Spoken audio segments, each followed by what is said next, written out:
Ladies and gentlemen, please welcome to James Cameron. I almost bailed on being a filmmaker. It's about sitting in that big dark room with all those other people you don't know, and something's gonna come up on that screen that's gonna take you somewhere. I'm the king of the world! It's Avatar Day here on James Cameron 101. Welcome back to the podcast. If this is your first time checking out James Cameron 101, welcome. If it's your second, third, fourth, fifth time, thank you for coming back. Today is a very special episode. It is, like I said, Avatar Day, the very first Avatar Day of, I'm sure, many to come. And I'm not doing this episode alone. No, we have a very special guest who kind of, as far as I'm aware, is the creator of this event. And we're going to get him on here in just a second to discuss the inception of it, the whole meaning behind it, why Avatar Day. It's just, it's just insane to think that we're, next year we're going to be getting that third Avatar film. And it's crazy to think that by next year, we're going to have the Avatar trilogy. So it's very exciting. I know it seems like a far date, but time creeps up on everyone. So we should take the time, enjoy this episode. I'm very excited to welcome my guest, Geoff. Hi, Eddie. How are you? Very good, sir. Good to meet you over in the UK. Yeah, and to meet you virtually, Yes. all the way in America. So Thanks for having me. Yeah, so you are. Did I get that right? You're the founder, as it were. Yes, I suppose you could say I'm the one who came up with the idea, but I'm not running it alone, as I'm sure we'll talk about.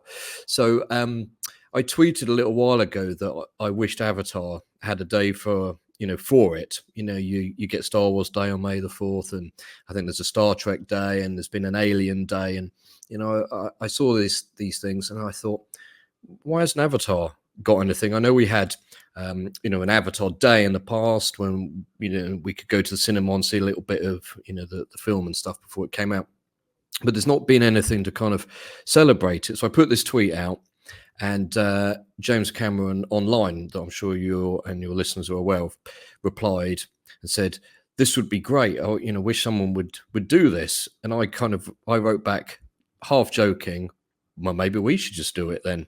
And then, so it was Vanessa, who runs James Cameron online. She said, let's do it. So we started DMing and chatting about it and throwing out all these ideas. And then we contacted a few people that we know who are involved in the community as well, to see if they'd get involved, and they were up for it. So it kind of grew from there, really. So something that was kind of, a wish has turned into something real, which is quite exciting. I'll tell you, and I mean, so today is July 23rd, and actually it's very, special that we're recording today, you and I, because today would have been John Landau's 64th birthday. Yep, I just saw that online earlier, actually. Yeah. So kind of, I don't even think we did that. I mean, I didn't do that on purpose. I don't know. If you did that on purpose. No, I didn't even think about it. No, I didn't register. Yeah, because I have like a whole list. I made sure to make a list of all the key James Cameron people, all their birthdays, so that I have it at the ready. And I was just going through it, and I was like, get out of here. The day I'm recording the Avatar Day podcast is also what would have been John Landau's 64th birthday. So, I mean, obviously we lost him not that long ago, very sadly. So, doing Avatar Day, we kind of thought, well, we can do something in honor of him, and hopefully we'll put together a little tribute to go out on the day as well. So losing him was a big loss, really. And I met John briefly at an Avatar Way of Water event in London just before the film came out, and he was everything everyone says. He was kind, he was friendly, he was warm, and I had a copy of The High Ground, the graphic novel. And I asked him if he'd sign it, and he got quite excited because he hadn't seen the physical copy of it yet. And he said, do you mind if I get a photo with you? Because I want to send to send it to Josh Izzo to see, because he'll be really excited to see that the book is out and about. So somewhere out there is a picture of me with John Lando, which is quite exciting. So yeah, so he had one of his people take it. yeah. Oh, okay. Yeah, so that's somewhere. Yeah, so yeah, he was a great guy, really nice. So yeah, he's much missed, I think, in the community, and I hope that worried a bit about everyone involved, with the films and of course his family. But I hope that Jim's able to progress as as planned and steer things as they wanted. Right, because it was just him and John as the producers, right? It was really just him and. Yeah, they were, kind of, it was Jim's, his baby, but John, he was the one who kind of led it all in many ways and made sure it happened and things. So, he was Jim's right-hand man on it. So, yeah, hopefully it won't cause any problems and delays and things like that. Right. See, because I do remember, like, if you were to go onto his Instagram account and go to the last actual photo of him, because I know there's a lot of, I guess, like avatar promotions and everything on his Instagram, but if you go to that very last photo of him, it's him and Zoe, and it's just saying something like had a great day meeting up with her, social visit, something like that.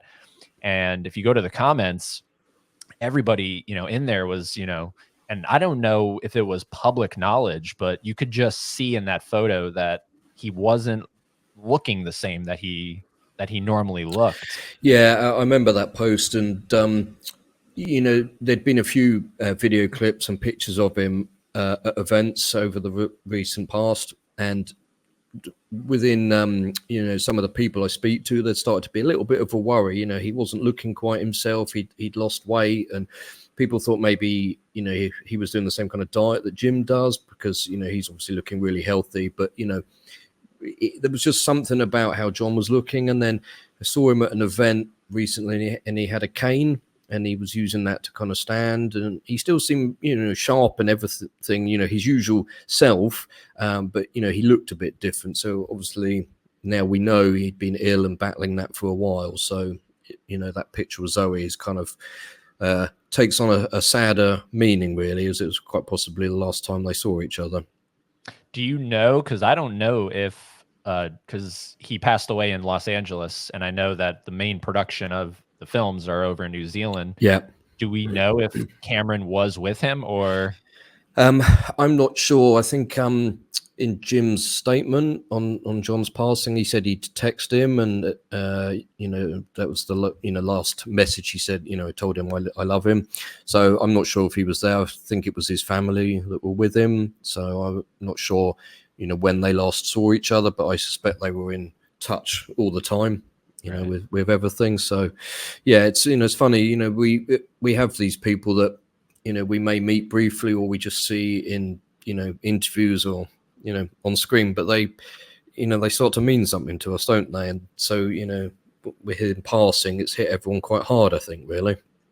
It really has, because I never had the opportunity to meet him, but he just always had that kind of, it was like a childish, giddy excitement. Yeah. That you really never, like, you could tell, like, he truly believed in, Avatar. Like, we'll focus on Avatar, but of course he believed in Alita, Battle Angel, Titanic, a very underrated film him and Cameron produced, Solaris, with George Clooney. Yeah, that's a great film. Yeah, I love that film. Yeah.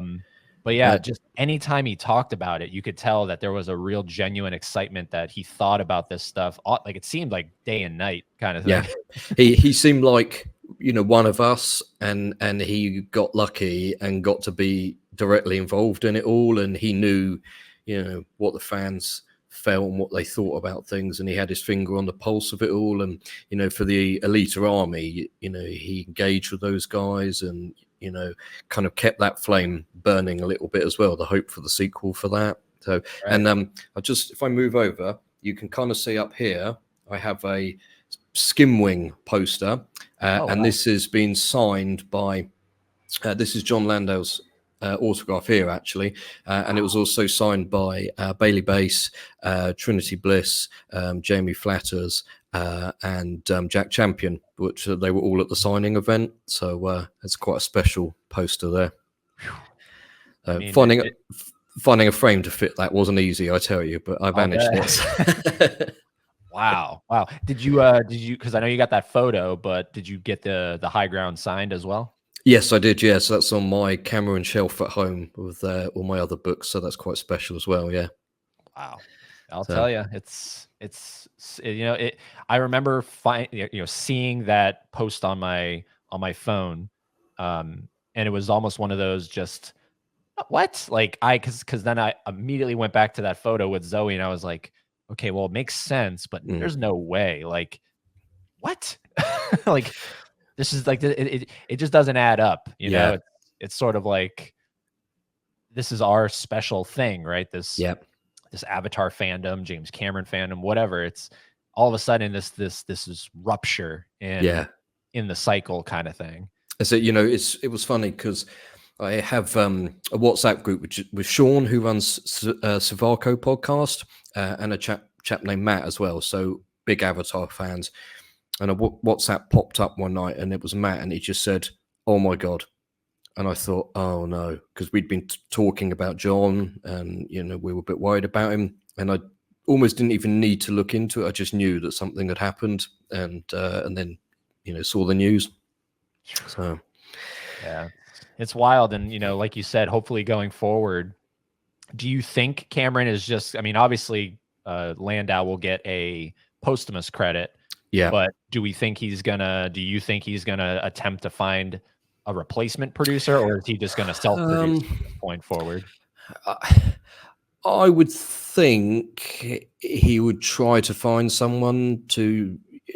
They can't fill John's shoes, but to help with some of the workload, because you probably know as well as I do what the scale of these films are, and I don't think I'd want to undertake all of that, on my own. So yeah, I'm sure someone will come in. Who I don't know. I mean, maybe Galen Hurd might get involved, perhaps. But yeah, Jim and John were, such a pairing. I can't see anyone who could, fill those shoes at all, really. Right. My first immediate, I actually didn't even think of Gale. I thought maybe Robert Rodriguez. That's a good call. Just because of that connection that they all like, that triangle. Yeah. But maybe we'll see. It is sad, and I wanted to make sure that we talked a little bit about John in this episode. Yeah, I appreciate that. So he is very missed, and but he left one hell of a stamp on the film industry, producing 3 of the biggest films of all time. Yeah, he was so humble and fun loving.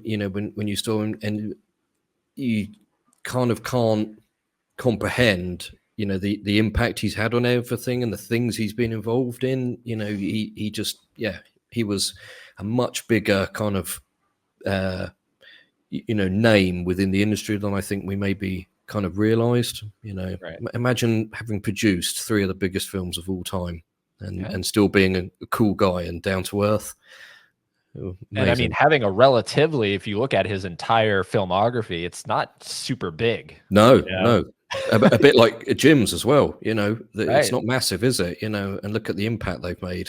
So, that's, I think, the special part. It's sort of like, when you look at someone like Spielberg, I mean, it just makes sense. The guy has over 30 plus films.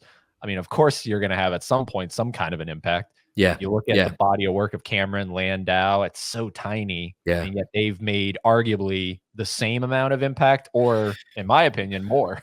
Yeah, absolutely. I'd agree. And, sometimes I think, I wish that we had more films from Jim and from the pair of them, but actually, because what we have is so small in number, it makes it more special, I think, because that there's been so much love and time put into everything to make it right. And I was talking to my kids the other day, actually, and one of my twin daughters was saying, "Oh, we've got to wait an hour for something," and randomly I said, you got to wait an hour. I waited 13 years for the Avatar sequel. And she said, what? And she didn't believe me that it took that long. But, I said they took that long to get it right, and it was worth it, Right. Yep. So, and like you said earlier, in your intro, we'll have the Avatar trilogy by the end of next year. And I hadn't thought of that either. Of course, I knew the film was coming, but yeah, there'll be a trilogy by that point. Trilogy, yeah. How exciting is that? Of course, assuming they don't do what they did with all the, constantly pushing it back and back and back. Yeah. I was a little worried when I saw that there was some more pickup filming being done recently, as well as the stuff in February.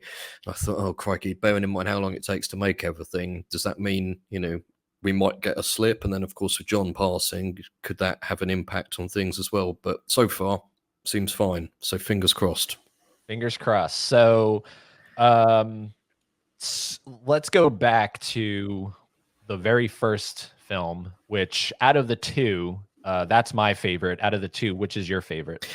For me, Way of Water, because Way of Water. I think it takes everything I loved about the first film and just kind of expands it, blows it wide open. And, that world that I already loved is even bigger. And there's way more scope to it, new characters, new creatures, new environments. And and I think most importantly, I related to it more because initially when they said they were going to have quite a focus on the kids, I was a bit wary because I thought I love Jake and Neytiri and I don't want the spotlight taken off them. But because in the time from the first film to the second film, I've become a father. So I've got a son who's nearly 10 and my twin girls who are 6.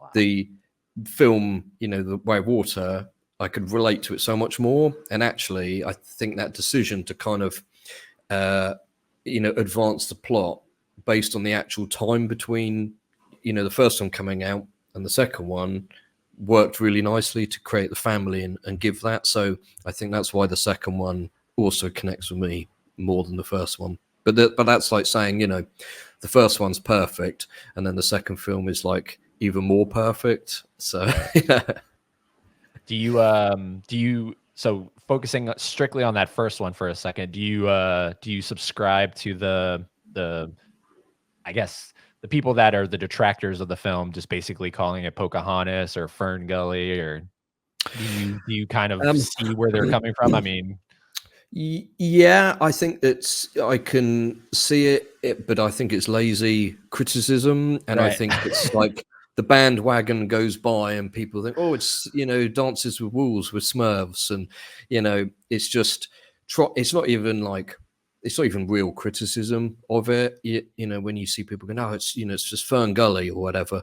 I think, well, people have been saying that for 13, 14 years now. Say something that's actually justifying why you don't like it. And you get people saying, no one likes Avatar.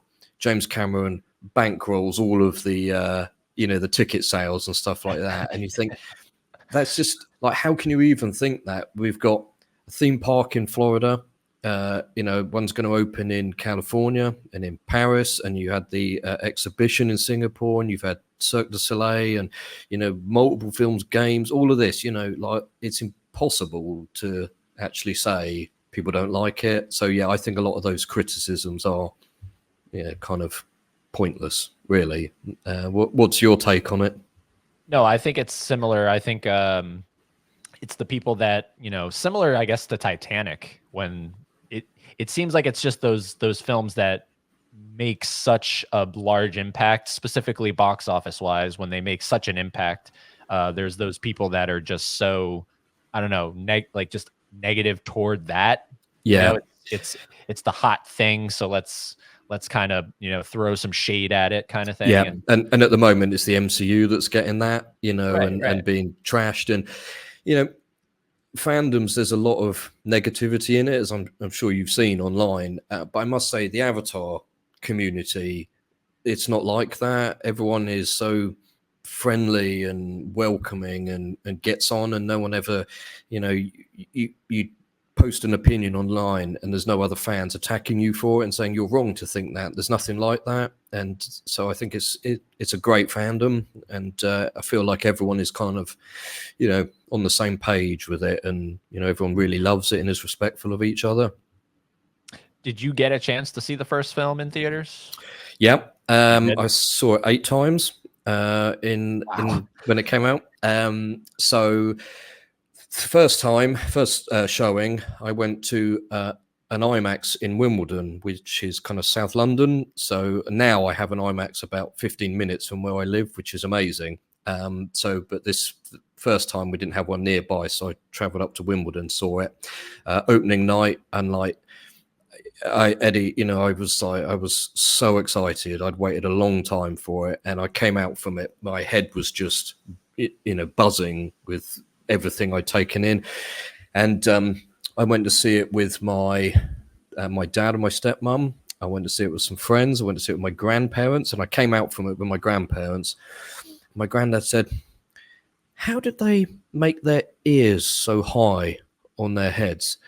And I said, "What do you mean?" He said, "Well, they were up here." And he thought they were real. He had no concept that they were CG or animated. And I thought that, you know, they succeeded with what they set out to do.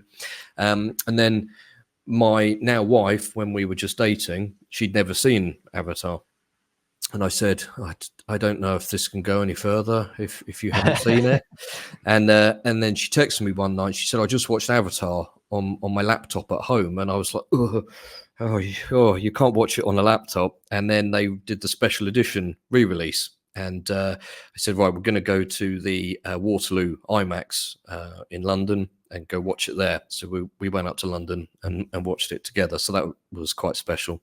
And then I saw Way of Water twice when it came out, which I was a bit ashamed of because I wanted to do it more. Right. But with kids now and work and all of that stuff, you know, time is not always on one side, especially for such long films. Wow, 8 times. Yeah. How about you? How many times? I never saw it in theaters. Oh, really? This is what, 2009? So yep. I was in high school. I was either a sophomore or a junior in high school, probably a sophomore. Don't know why I didn't see it in theater. Back then, Cameron didn't mean what he means to me now, kind of thing. So that might have probably helped. And then I was probably focused on a lot of the criticisms and everything, and thinking this is just a overhyped thing. Okay. So unfortunately, I never saw it in that original theatrical run. But leading up to Way of Water, also similar kind of thing. I did see that only once, Way of Water. So I do have to see that again, but definitely checked out Avatar. So finally saw it on the big screen. And I mean, I prefer 2D. I don't know if you prefer 2D or 3D. If something's playing in 3D, I'll go for it. And you know, something like the Marvel stuff, you know, would be a post conversion, and you know, it works. It's okay, and I quite like it. But the Avatar stuff is so immersive, and you know, Cameron is the master at the 3D and really puts that time and effort into it. I'd like to have seen Way of Water at 60 frames, but there was no showing around where I was for that, so that would have been interesting to see it like that. But maybe one day when it gets re-released at some point. Yeah, I will say, because I actually I'm not wearing them right now just because of the glare, but I do wear prescription glasses. So that's one reason why I'm just not a fan of putting glasses over glasses.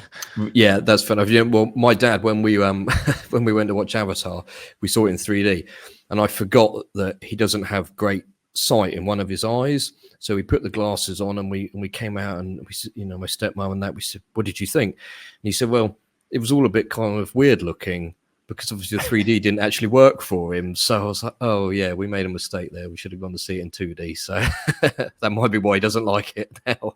But I still hold true that the best 3D I've seen is when they re-released Titanic in 2012.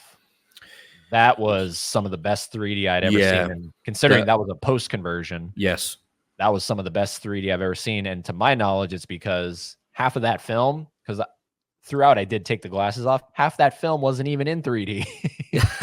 Like half of it wasn't. Like there were certain moments where you would take it off and it was a static 2D shot. Yeah. You know? Yeah, that has happened in. Like, I remember seeing one of the Harry Potter films, and only part of it was 3D, and so you put the glasses on for that, and it might alternate between 2D and 3D in it. I think that makes it more comfortable for people. And yes, it can, because I get it. People, it's a bit of a strain maybe, and can give headaches to people, and it's a lot sometimes. I think to take it all in like that. But yeah, personally, I love it. But I get it. It's not for everyone. Yeah, what you don't wear glasses or anything? You have I good vision? do, but only for reading or using my phone. So maybe that's why I like the IMAX, because it's so big, and Right. I can see it all clearly. Right. Yeah, no, it's hopefully, I know they're striving to get to the point where you don't even need glasses. That's really where they're trying to go. Yeah. Hopefully it happens in the course of one of these films. I don't know that it's happening next year. No, I don't think so. 'Cause I guess if they get it, there'll be lots of conversions for the theaters to do it again. But yeah, I mean, can you imagine that? How good would that be? Yeah. Glasses free 3D.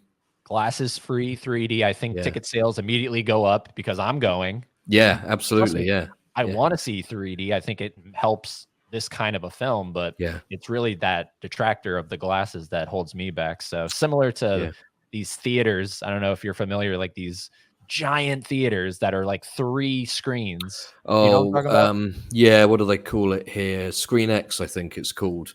Yeah. And someone went to see something in it recently. I can't remember what it was, and I said, "Oh, how was it?" They said, "Kind of pointless, because it's sort of a weird stretch, and stretching, and you think, well, if it was deliberately, shot to be like that and literally fill it, it would be quite amazing, I think. But when it's kind of just stretching things a little bit, it's like, not really feeling that, to be honest. So 4DX though, with all the movement and the water and stuff, that's quite good fun. Those are cool. Yeah. Over here they're called D-Box. That's right. Yeah. I've only ever done a couple films in those, like one of the Fast and Furious movies. That made sense. The seats constantly moving with the cars and everything. But that first Avatar, man, if I could go back in time and fix certain errors in my life, that would be one of them. I'd go back and be like, dude, go see it. Go. Say that you saw it in the original theatrical run, because that was the only chance. Because when Titanic came out, 97, I was 5. So you couldn't have gone. There was no chance of me going to see that in the theater. So I really missed the chance to see my first Cameron film in the theater. Yeah. I saw Titanic in the cinema 7 times, I think. Oh my God. No wonder it did $1 billion. Yeah. But then, saying that, I only saw Way of Water twice, and it still made billions. So, there's other fans out there who are, as obsessed as me. So coming from Avatar to Way of Water, obviously there's a big gap there, and there's a lot of stuff that happens between 2009 and 2022. Obviously, I think the biggest thing is Pandora, the world of Avatar. In my opinion, that's the biggest thing. Just that immersive land that I went to opening weekend. The only thing I took out from it was the program, like the park map, which had Pandora on it. So I'm happy I have that. But I didn't do the river journey because of the insane long line, and we could only pick one. And I was like, I think it's obvious we have to do Flight of Passage. Yeah. If I could only do one of them there, I'd do that one. Right. And I'll tell you this, Geoff, like that is the only ride, because I used to live in Florida. So I did Universal, I did Walt Disney, I did Busch Gardens, all those theme parks. That was the only ride ever to this day that when I got off, I wasn't crying, but I had actual watery eyes, and it wasn't because of the water spraying me. It was an actual genuine kind of emotional reaction. And I can tell you it's the moment, because you feel like you're flying. I'm I don't know how else to say it. Well, it's a bit like the Soarin' ride, isn't it? You know, where you go through California and stuff, because I've done that at Yeah. Disney World and Disneyland in California, and yeah, the feeling of that, you know, is quite amazing. But to do it with the Avatar theming would be mind blowing. So I'm not surprised you were a little bit watery of eye. But it's that moment where you're going under a wave as it's cresting, and to me that was just mind blowing because you feel the water coming off of the wave as it's and you're flying under it, and I was like, this is absolutely mind blowing. Like I feel like I'm flying. I feel the Banshee breathing, like you feel it on your legs, Really? kind of expanding. Oh, what, you haven't done it? No, I've not been. No. Oh my So God. I'm increasingly jealous right now. Oh man, yeah. So take Soarin', which is just a static kind of, you're on like a glider, right? Yeah. But you're on this like like it starts out as like a bike, and then of course, you know, you plug in, and that's the whole idea, is you're plugging in. Right. Okay. It turns into the Banshee, but like the sides where because like it's almost like a motorcycle the way you're mounting it. Yeah. So on your legs, there's stuff that constantly moves like this, and that's supposed to replicate the Banshee as it's breathing. Yeah. It's just like all these things, the sensory overload, but in the best way possible. Yeah.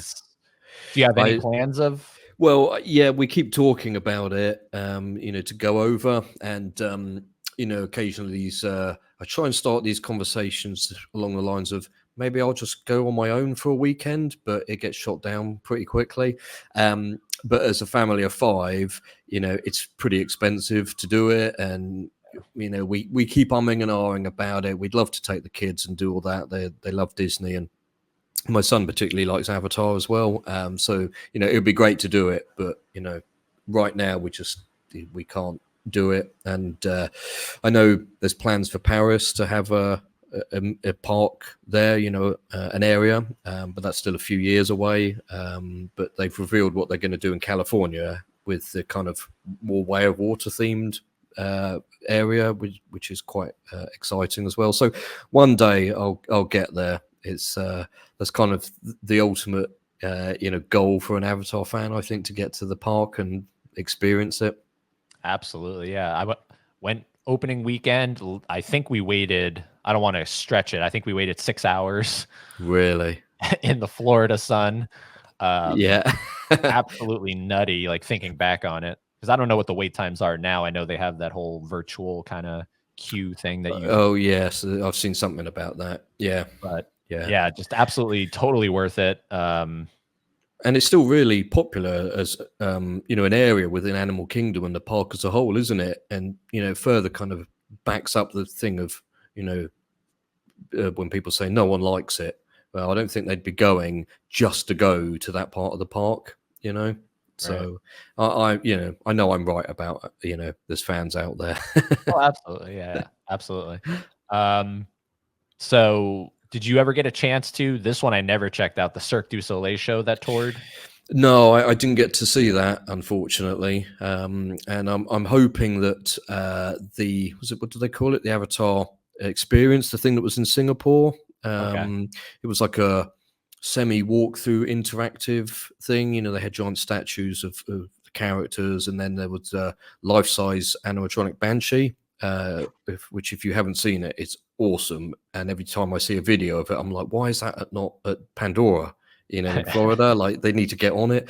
So I'm hoping that might travel the world, and you know, other people might get a chance to see it. In October, I'm going to the Royal Albert Hall in London to see the first film with an orchestra playing, which is going to be incredible. So I'm really excited for that.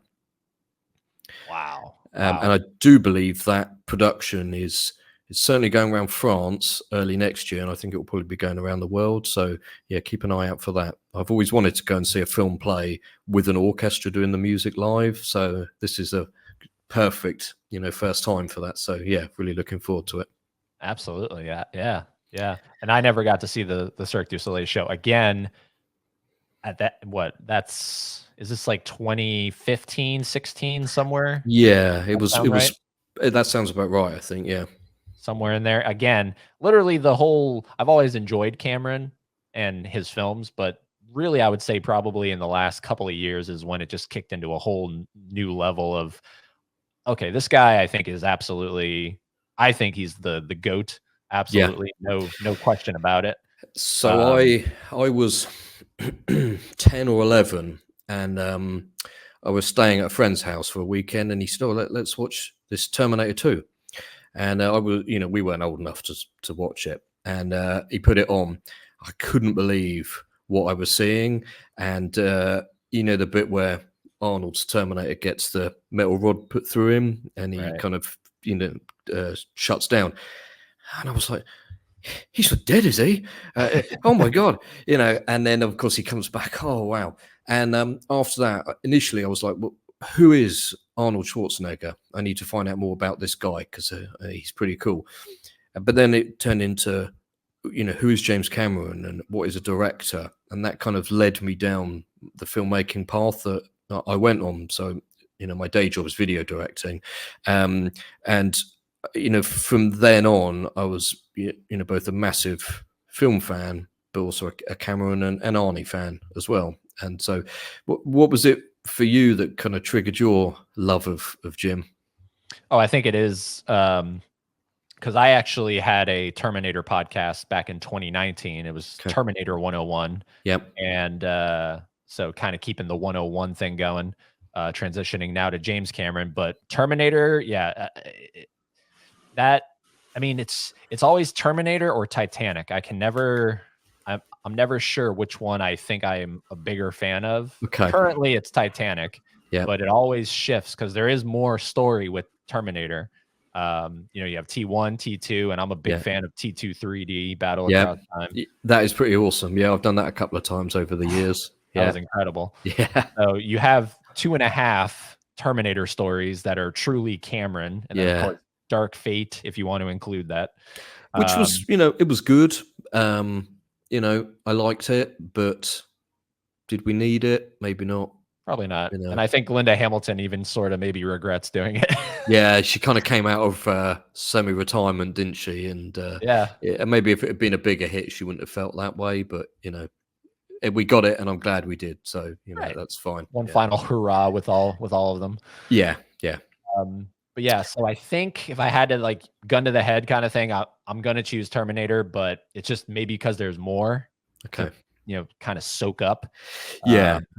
And I am very, hopeful that I know, speaking of seeing, all this re-release stuff right now, they're gearing up for T1 to for the 40th. Yeah. The 40th. Yeah. It's coming out on 4K, isn't it? But maybe a cinema release as well.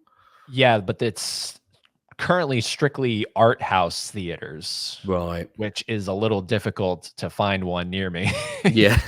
So I'm fingers crossed that they kind of do what they did with the 2017 T2 re-release, where it's just like a massive thing. Yeah, because I went to see that in the IMAX near here, and I went with a good friend of mine who's a big Arnie and Cameron fan as well. And I said I've been waiting since I was 11 to see Terminator 2 on the big screen, and it didn't let me down. It was so good. It was so good. And I mean, all those 4K people that, hate the conversions and the restorations and everything. I mean, I get it. It does look great. I mean, it really does. But I understand when you're used to seeing a film a certain way for years and years and years, and now all of a sudden here's a nice, clean, almost too clean kind of presentation. I understand that's why people react how they react. Yeah, I understand that. I think I watched Aliens recently on the 4K, and I was expecting it to be really bad based on what I'd seen online, and I was like, I'm really confused because this looks amazing. And there were a few shots where faces were kind of a bit soft, but I thought, well, the film is quite old now, and we don't know what they were having to do to be able to restore it. And, if a shot was slightly out of focus in the film originally, or the prints they had, you know what I mean? Like, it may well not have been a choice to do things like that. It might have been a necessity based on what they had. But I thought overall, like, this looks amazing. So I was really happy with it. Yeah. Absolutely. So let me ask you, how many times have you seen Titanic based on your podcast that you've done? Gosh, I don't know. It's anytime it's in theaters, I go. Took my girlfriend for the first time. She had never seen it on the big screen. Yeah. Just last year for the 25th. Yep. I mean, just anytime it's put back in theaters, I go. Anytime it's on TV, if I happen to catch it, I'll finish it, kind of thing. Again, it's always, I don't know which one I've seen more. Terminator 2 would be the one out of the two Terminators, that's the one I've seen more. Yeah. I'm a bigger fan of T1. I like Okay. the horror-y feel of that, but I don't know. I would say maybe Titanic, if I had to guess, nearly 50 times. Wow. maybe more. I don't know. Yeah, it's pretty ingrained in my head. And now, of course, with this podcast, I'm doing roundtables with, various cast and crew from all of the films. So now I'm kind of obligated to rewatch these films to make sure that I have all my facts lined up. I'm not saying stuff incorrectly, character names wrong or anything. Yeah. But it's not a chore to have to rewatch it, though, is it? Oh, absolutely not. And fortunately, it kind of presents a nice opportunity because like for The Abyss, I had only ever seen it this past December when that was re-released. Yeah. And that was the special edition. So now when I do my Abyss roundtable, I'm going to check out the theatrical and see what the different kind of feel of that film is. Yeah. So. It's quite amazing that, The Abyss had been essentially missing in action for so long. And it never really occurred to me. Yeah, some people will just have had no opportunity to see it. It was not on Blu-ray or any streaming. Sometimes it would pop up on TV. I remember a couple of years ago, just randomly searching for True Lies to see if it was on TV, and it came up, and it was playing at the end of the week. I said to my wife, "Oh my God, True Lies is on," and I had to record it because I only had a DVD copy, and I no longer had a DVD player. I just got Blu-ray and 4K now, and so it's quite funny that those two big films were missing. You just couldn't get them for so long. So it's great that people have been able to discover, both of them, but particularly The Abyss as well. Absolutely, yeah. So, I mean, there's fandoms for all that stuff, but I know I wanted to ask, do you want to see somehow Schwarzenegger incorporated into a future Avatar film? I would love it if Arnie turned up as a even bigger bastard than Quaritch and was his boss, and then maybe got turned into recon or something. I don't know whether it would happen. I wonder if Arnold would be bigger than Avatar, and it might feel like stunt casting or something. Do you know what I mean? It might be a bit odd of a fit, but yeah, I would love it if he appeared in it somewhere. I think it would feel stunt casting to the general people, but I feel like you, me, like the hardcore Cameron nuts, they would go, "Oh, this is obviously clearly just another collaboration that just makes sense." I mean, I of course want it to happen because I don't want so T1, T2, I say T2 3D, and then True Lies. So that's 4, we'll say 3.5 collaborations, and I don't know. I want one more. I don't even count I don't even count Dark Fate because it's not a Jim film. He wasn't really even on set, as far as I'm aware. No, exactly. You're right. It would be nice to have one more collaboration, even if it was just a small cameo or something like that. And maybe it'll be something that isn't kind of a big thing. It's not made a big thing of, and it's only after the fact that we discover, oh, that's Arnie saying those lines or something like that, or that's him in Na'vi form, but we didn't realize or something, Right, because that would be very interesting to figure out if he was cast in a future Avatar, would Cameron even want him to sound like Arnold Schwarzenegger, or would there be a whole different kind of just dialogue and dialect and everything that that's incorporated? It would be really interesting to see what they might do there. So, No, I like that idea to kind of maybe, since this would be the final collaboration, because let's be real, they're both getting up there in age, Yeah, yeah, unfortunately. yeah, So that would be a nice capper to make him a villain again, right? Because they yeah, yeah. started Take with it. one, Yeah, right? Full circle, because from that point on, he's only ever been the good guy. yes, basically, So yeah, that would be a nice capper to give him one final villain role in a Cameron film, and then yeah, just tie the knot right there and say, "There you go, guys. yeah. There's your Arnold, James Cameron That's stuff." yeah, that's the full stop to it. Yeah, on Yeah, screen anyway. On screen, yeah, kind of like a full course meal, yeah, essentially. yeah. It would be, Yeah. yeah, So, yeah, no, I definitely want to see it. Out of all of the casting choices between the two films, what would you say is the strongest? And then I know it's hard, but what's the weakest if you had to pick one? um, strongest. I think Sam is quite underrated in general, but in the films particularly, he has so many, really nice line deliveries, like when Natam and Loic get into the fight with the other kids at the Metcaina village, and then Jake tells them off, and he says to Natam, how did the other guys come off or something? And he says, oh, they were worse. And he just says, okay, good, something like that. And it's just so nicely delivered. And I think he's plays this kind of tough dad, but he loves his kids, and he's trying to protect them from the thing that he feared would return, and then of course it does, and he has to put them into a situation that he doesn't want to, which is any parent's kind of worst night, or one of the worst nightmares, I think. And just while I'm talking about that, his relationship with Loic is quite strained throughout the film, and then when they're stuck in the sinking ship and Loic saves him, and then there's the bit at the end where Payakan comes up and gets them, and Jake tells Loic, I see you, son.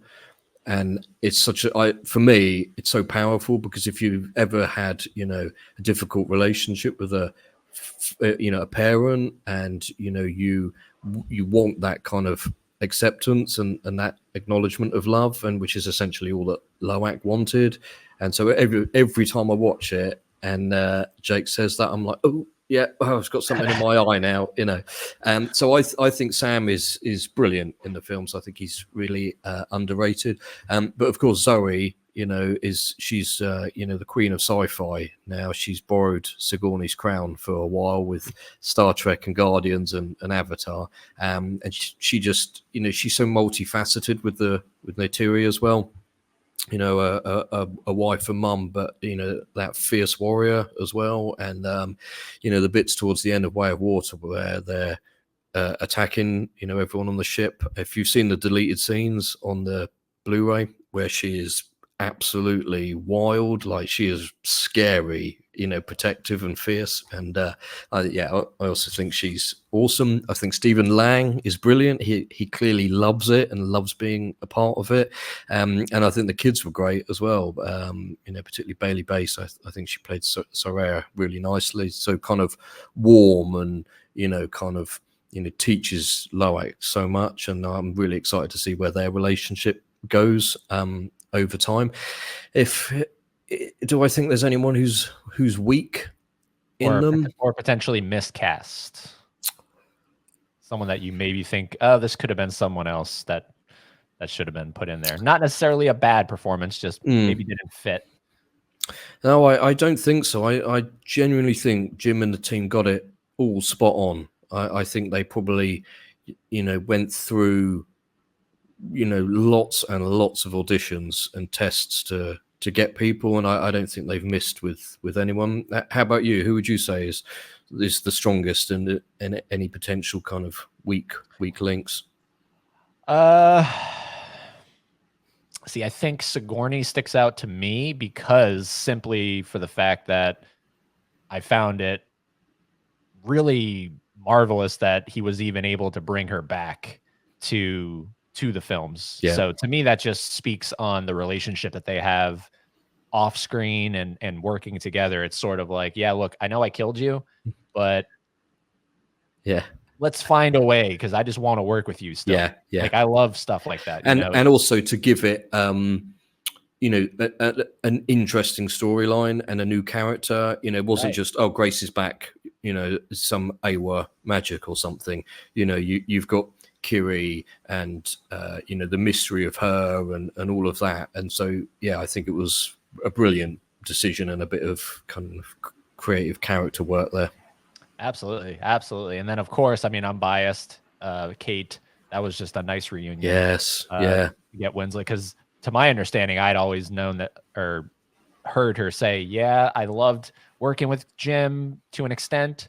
I don't know that I'll ever work with him again, because Titanic was really hard. And then of course, here we go. We fast forward 2022, and there she is. They're back. Now she's in 3, and so and that's cool. Really nice, because sorry to interrupt there, but they obviously had a hard time doing Titanic, but they've repaired things if there was something to be repaired, or they've strengthened that friendship and enough for her to come back and be a big part of things. So yeah, she's also brilliant in it, and I'm expecting a lot more from Renau in the 3rd film. And if again, not bad, because similar to how you feel, I think pretty much everyone is, and I don't even get on the Sam Worthington hate train, honestly. I think he's a good actor, especially if you watch Terminator Salvation. I really like that he has that Cameron connection as well. Yeah. Same year, 2009. Yeah. He's in Terminator Salvation and he's in Avatar. That's wild. Yeah. But I think, as much as I love Stephen Lang, I really wish Cameron would have put Michael Biehn in that role. Just because I'm a sucker for that, callback nostalgia, similar to the Schwarzenegger thing. I love seeing people that he's worked with in the past that he continues, because that's one of Cameron's strengths. He does that a lot, doesn't he? Yeah, so much in front of the camera and behind. He works with a lot of the same people, and I love that. So, and he hadn't worked with Michael Biehn since, you could say, The Abyss, but really T2, because he's in a deleted scene. So it would have been so nice to see him. And to my understanding, the reason that he didn't was because he thought that that putting him and Sigourney in the same movie would have been confusing for people from Aliens. And to me, that seems like a weak answer as to why you didn't cast Michael Biehn. But we've got more films to come and more surprises with the casting. So who knows what And Michael Biehn has had a resurgence, kind of, because he's been in The Mandalorian. He did The Walking Dead. He's kind of coming back. Yeah, that's great. Into everyone's consciousness. So we can live in hope. That's really the only one. Again, Stephen Lang, great. I loved him in Don't Breathe. He's a phenomenal actor. But in my world, I would have said, all right, let's find a different role for Lang. Let's put Michael Biehn in this role as Quaritch. Yeah, that would have been good. Yeah, that's the only one I would change. But other than that, they're phenomenal films. Is the 3rd film confirmed to be titled The Seed Bearer? No. Okay. So there was an image went round a while ago that kind of listed titles for 3, 4, and 5, and I think it's just a fan art thing. I think John was asked at an event, is it called The Seed Bearer? And he said, no, it's absolutely not called that, but you will find out soon enough. So, I think we'll get more news next year. I think maybe this year, maybe at D23, there might be a title announcement, but I don't think we're going to get any trailers or anything until next year. They won't release anything this far out from the actual, main film release. So I think next year will be a good one for more news. Is D23 the same event that's going to give Cameron the Disney Legacy or Disney Legend Award? Yes, it is. Yeah, so it would be quite a good one to make an announcement of some sort, wouldn't it? Absolutely. So, man, and when I saw that, I was like, yes. There's got to be some synergy going on there, I'm sure. And that hasn't happened yet, right? I didn't miss No, that. it's end of August. I think it will takes place. Yeah. Man, August Um, is a packed yeah. month. There's a So lot going on. Yeah. let's shamelessly plug. We have Avatar Day. Yep. We have James Cameron 101 launching. Yep. We have Alien Romulus, which is taking place between 1 and 2. So Yes, there's a and little that bit of a is Cameron looking connection. really good. Very excited for Alien Romulus. Yep. Terminator Zero on Netflix. Yep. The anime series. Yep. And then Frontiers of Pandora just had its first DLC come out as well. So that's available for playing now. And there's a second one, probably autumn sometime. So I clocked 160 hours on the Frontiers of Pandora. And now I get to go back and do a whole load more. So quite happy with that. see, now I would have obviously had that game, but I'm stuck with a PS4 right now. So they need to these greedy bastards need to release a version on PS4. Damn it. Yeah. I don't want to buy a whole new console for it. But, I bought the PS5 purely when For they that. announced for it, and then I waited 2.5 years for the game to finally come out. Basically, the PS5 sat there, and I hardly used it. And now Right. I made sure I got a lot of use out of it when I got the game. Clearly. Yeah. That was a lot of hours. But yeah, like they did they made a Terminator game, Terminator Resistance on the 4 and 5. So Yeah, I don't know why they were like, let's not do 4 for Frontiers of Pandora. I don't know. I think probably the only thing I can think of is just it's really graphically powerful and it's massive as well. And maybe it's just too big for it, and they couldn't do it justice with the processing power in it, maybe. Yeah, trust me, I think I've had maybe 1 or 5 sleepless nights going, what is it like? Because I don't want to watch playthroughs. I don't like watching people playing games. Yeah, Usually. same. Yeah. I like to experience it first. Do it myself. Yeah. Yeah. So I'm like, what am I missing? What can I sell to buy it? Yeah. Like I need to, maybe if the PS5 like gets a Black Friday deal this November. Yeah. Or... Well, I did see on Twitter actually the other day, PS5 Pro was trending. So maybe there's a more enhanced machine coming out, in which case the current one might go down in price. So yeah, keep an eye out for that. Yeah, because I'm telling you, it's been eating me alive. Because for the most part, I enjoyed that Terminator game. There's a couple things that maybe the enhanced PS5 version works out better, but yeah, overall, it's a fun game. So I was like, oh, cool, an Avatar game. I can't wait. I can't wait to put that pre-order in. And then I saw the compatible consoles and I was like, where's the 4? Where's the 4? Yeah. I'm scrolling. I was like, am I missing? Is this like did they not complete the website? Yeah. So, well, I will say when you get your hands on it, I think you'll love it. It's, I felt a great game in itself, but it's clearly aimed at Avatar fans. And for that, if you can't go to Pandora in Orlando, and, obviously we can't go to Pandora for real, other than that, the game is a great job at kind of immersing you into the world and the creatures and the clans in it and stuff like that. It was just brilliantly done. I thought I loved it. I can't wait to play it. So we're gonna wrap it up here, but just before we do, first thing I want to say is I want to get you back on this podcast because I've enjoyed this. Yeah, me too. I'd love quite to. a bit, and I would love to have you on for both if you're able to. Avatar roundtables that I'm still working out. Those I've realized are the hardest ones to kind of nail people down because they're active films that are being filmed, whereas all these other ones are past films, and you know what I mean. Yeah. So those have been kind of tricky. So they're going to take some time. These roundtables. Okay. But yeah, I'd love to have you be a part of that panel. Because I like to have cast, crew, and then I like to have maybe 1 or 2 people that either do podcasts or similar to what I'm doing to kind of be co-hosts in a way. Okay. Yeah, that'd be lovely. Definitely want to get you back on. But before we wrap up, Avatar Day, what do you?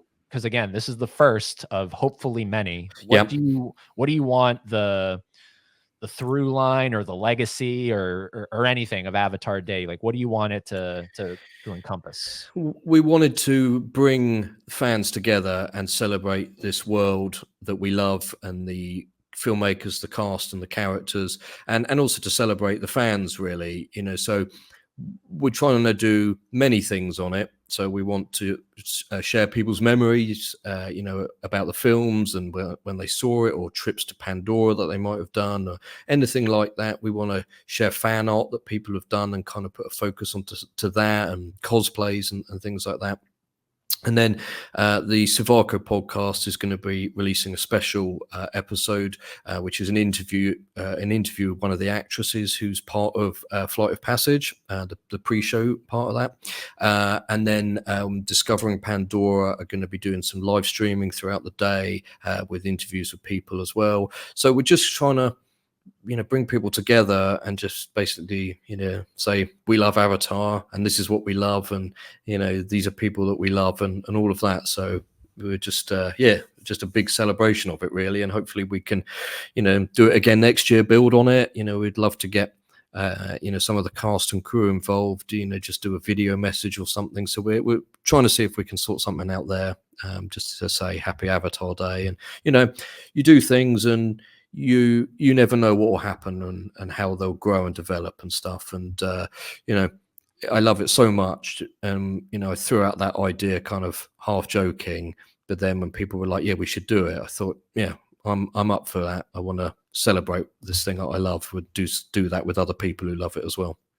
Absolutely. And actually funny that you say the special episode with Flight of Passage, because I've actually been in touch with another person from that, David Danapor, okay, who played I forget who he played. He played one of the, I think he's one of the pre-show people on Flight of Passage that kind of walks you through what the whole process is going to feel like and everything like that. So that's actually funny because I think I reached out to the same lady that Savako has coming on. Okay. So, but I haven't heard back from her yet. I have heard back from David. So hopefully that pans out, because I do want to also do a Pandora World of Avatar kind of special episode. I have a buddy in Florida who's a YouTube vlogger. He goes to Disney all the time. So he'll be jumping on and kind of co-hosting with me. So brilliant. Well, keep us posting all of that, because we can share all of that out through Avatar Day as well. And, absolutely get to, spread the word on what you're doing as well, because what you're working on is really exciting too. Likewise. Yeah. I love the just community. Like you said, there's a lot of negativity, with anything fandom wise, but it seems like there's a big positive kind of push for this particular fandom. Yeah, so I definitely think so. I've not encountered anything, so I do my Doctor Who podcast, and there's a lot of negativity in that fandom, and I see and hear of it in Star Wars as well and things like that. And I think it's really sad, really, that you get that kind of infighting, but we don't have it in the Avatar community, and that's another thing I love. Absolutely. And before I always wrap all new guests, I give them the same exact question. I think I know what you're going to answer, but maybe you'll surprise me. Bias aside, what is your number one favorite James Cameron film? I'm going to say Way of Water.